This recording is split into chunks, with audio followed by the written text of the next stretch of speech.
Welcome back. Now, earlier this year, South Africa was greylisted by the Financial Action Task Force, and this is because of concerns regarding our anti-money laundering efforts, or lack thereof, that fall short of international standards. The greylisting has had consequences for businesses and individuals as well, and one of those is the constant monitoring of cross-border financial transactions.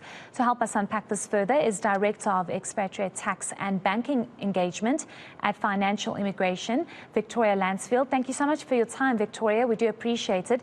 So South Africa was greylisted, and it's almost as though we've forgotten about the serious consequences thereof.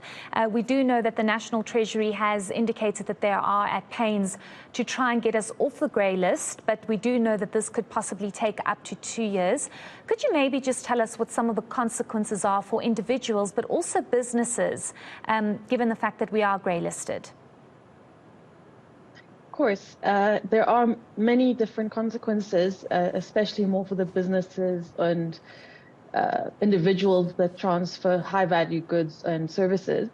The main change that we've seen is through SARS, funny enough.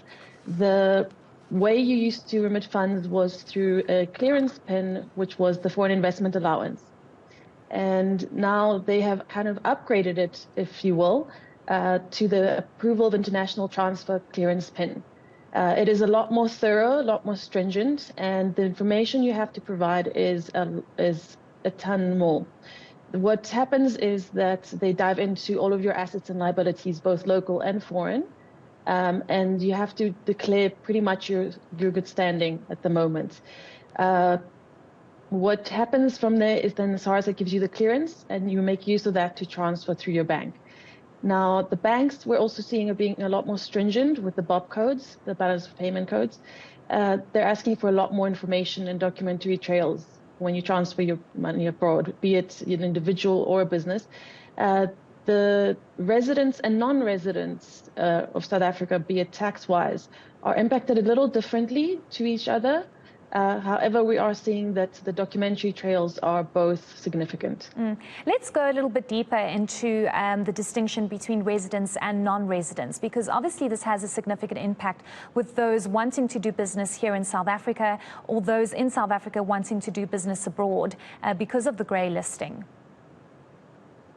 Yeah, so as a tax resident in South Africa, you have a single discrete allowance that you can take in out.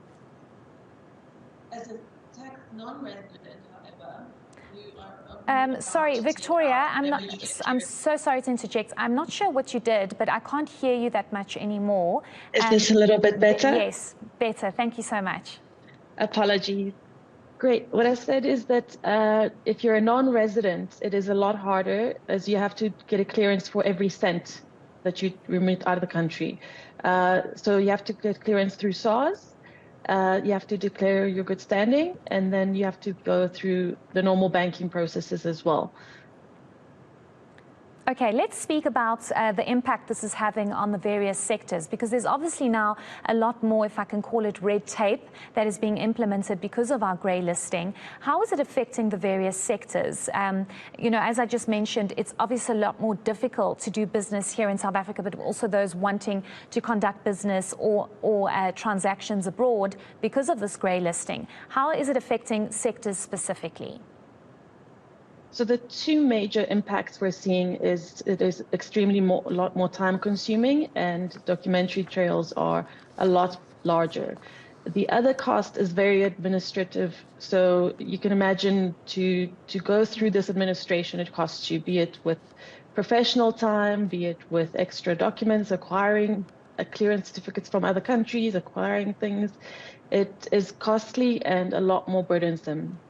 Let's speak about how National Treasury and all other authorities are trying to get us off that grey listing. I do remember having engagement with the finance minister during the IMF spring meetings, and that seems to be a concern for all leaders globally, that South Africa is on the grey list. How easy is it for us to get off that grey list, and also how important is it for us to get off this grey list, given all that you just mentioned, the consequences of us being on this list? it is vital to get off the grey list. If we don't, we're in danger of being blacklisted. Also, the time it will take us is also incredibly important due to extra costs, due to extra stringent verification processes, which will probably remain past the grey listing. However, the scrutiny that comes around to the country and to businesses and individuals transferring money is significant.